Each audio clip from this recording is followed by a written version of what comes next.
Je vais réagir d'abord sur les propos de l'honorable qui disait qu'il est manipulé, que M. Mega est manipulé, comme si moi je ne suis pas du Nord, comme je ne suis pas zoadien, comme je ne suis pas, comme je ne viens de nulle part. Je rappelle encore que le mouvement, c'est un mouvement national de libération de la droite. Donc moi, je suis un des membres fondateurs.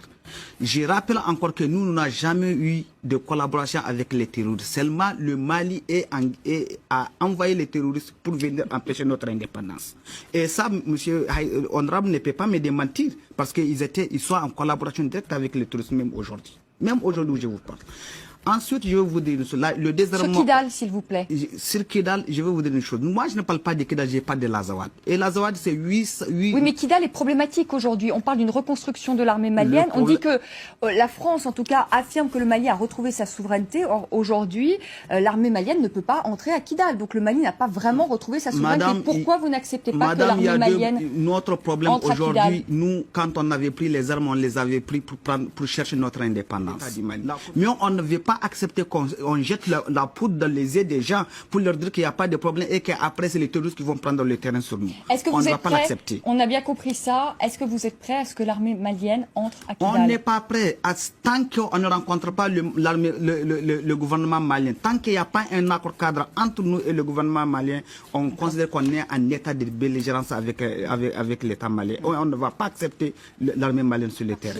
Est-ce que vous êtes prêt à déposer les armes? Madame, il faudra demander à monsieur honorable pourquoi les armes, pourquoi chaque fois les armes. Ça, c'est un point d'interrogation. Personne ne veut mourir.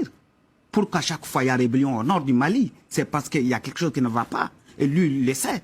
Lui, entre lui et moi, c'est ma première fois de le rencontrer. Il ne me connaît pas, je ne le connais pas. C'est la première fois de se rencontrer. Mais mon père et son père étaient déjà jaloux. Parce que quand nos papas en 57-58 ont écrit au général de Gaulle, pour dire au général de Gaulle de faire une entité de la France musulmane, de ne pas les greffer avec le Sud. C'est son papa. C'est son papa qui a défendu. C'est son papa qui a défendu pour dire non.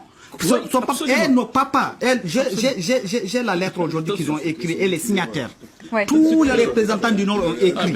Ils ont dit au journal de Gaulle que si vous n'acceptez pas faire ça, il y aura des crimes, il y aura des guerres. Et c'est voilà qu'en 63 déjà la guerre a éclaté.